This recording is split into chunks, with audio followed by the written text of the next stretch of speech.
So top-down design is where we start off with a Windchill part structure, and each of those parts having an associated CAD object. We can then build a CAD structure from it, and then we can populate the CAD structure with CAD geometry in an authoring application such as Creo Parametric.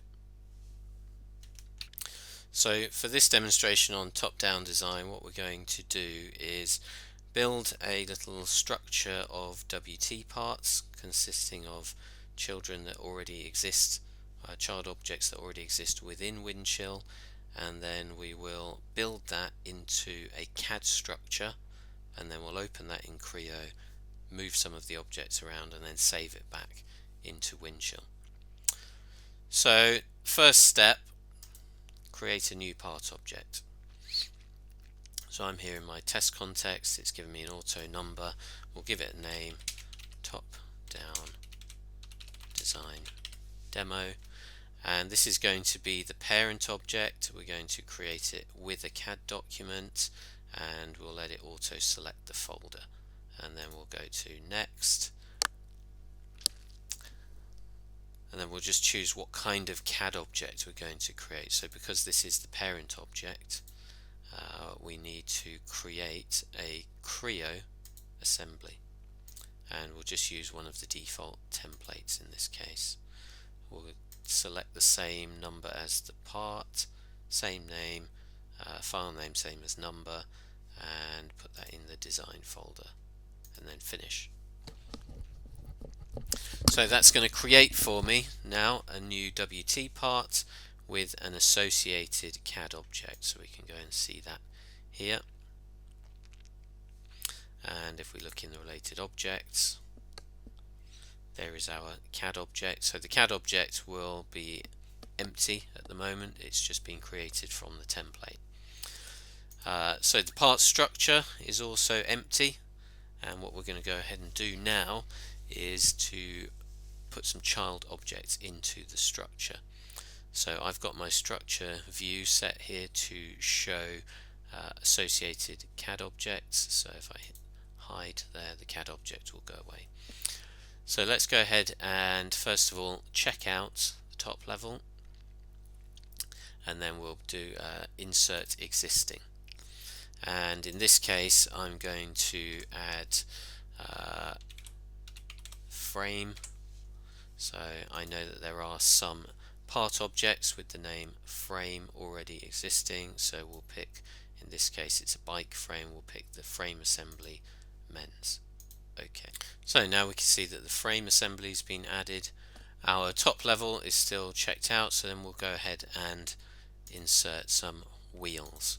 So if I just search in here, wheel, and we should get a few different results. So we want to add this time rear wheel and a front wheel, and then click OK. So now we've got a frame, front wheel, rear wheel, and if we go ahead and check in the top level, and we'll hit OK, and then we can refresh the page,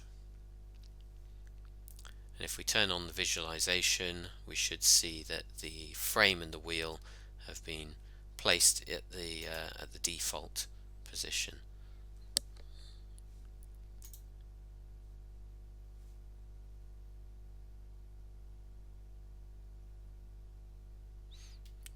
There we go, so we have the frame and there are two wheels in there.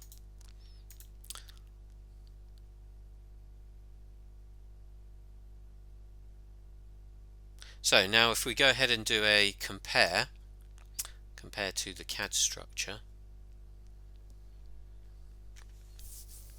and the compare window is where we can perform the build action. What we'll see in the compare window,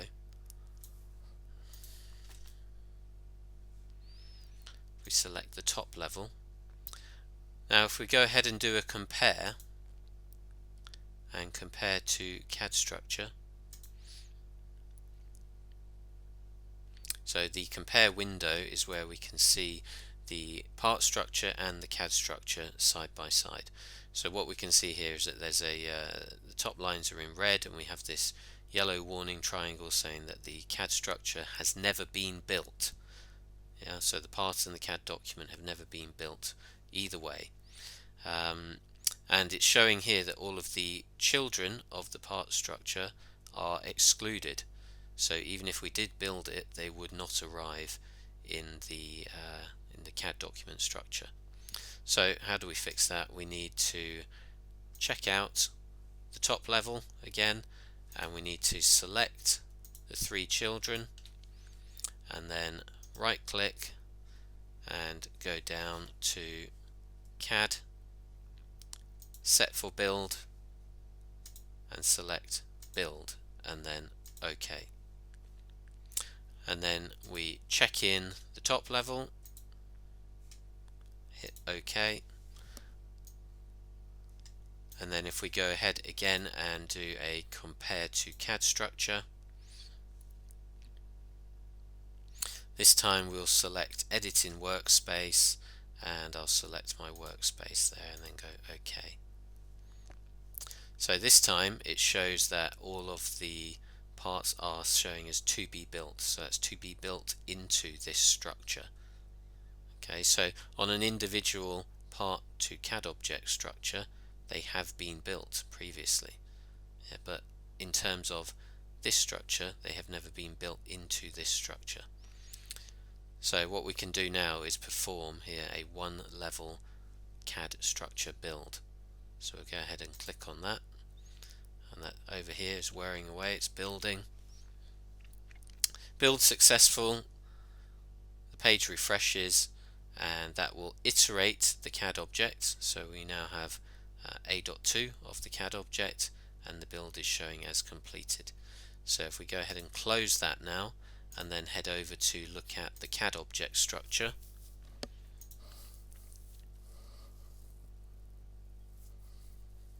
we can see that the CAD object structure has the 3 children within it, and they have all been placed at the default position. So we've now built a CAD document structure top down, and maybe we want to place the components. So in order to place the components in the CAD structure, we're going to head over to Creo Parametric. So I've already got the top level assembly added in my workspace.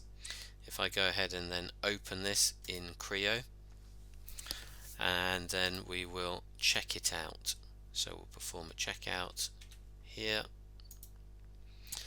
So that will allow us to then modify the structure. And what you notice when we've opened it is that the parts are in the tree, but they are showing currently as not positioned.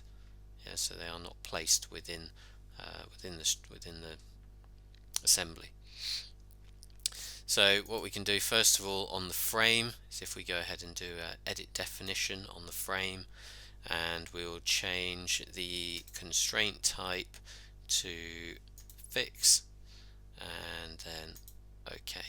So there is our frame, and then we'll go ahead and do the same thing on the wheel, and this time we will change it to default, and then OK. So now we see there is the first wheel, and we do that on the second wheel, change to default, and then OK. So we have 2 wheels in the same position now, so we can grab one of them, so the rear wheel, and we can move it. So if we go ahead and do another edit definition, we will delete that and then just drag it. I'm not going to use any specific constraints in this case, I'm just going to drag it. Okay, and then we'll get the other one, which is here, and again we'll delete that, and we'll just drag it over here, and then OK. Now we'll do a check-in on the top level assembly, so we'll go to check-in auto. So now that the check-in is complete from Creo, if we head back over to the browser and have a look at the associated part here and just hit refresh on the screen, and then we will turn on the visualization, and we should see that the components are now all placed within the structure. So if we go ahead and turn on the visualization over here,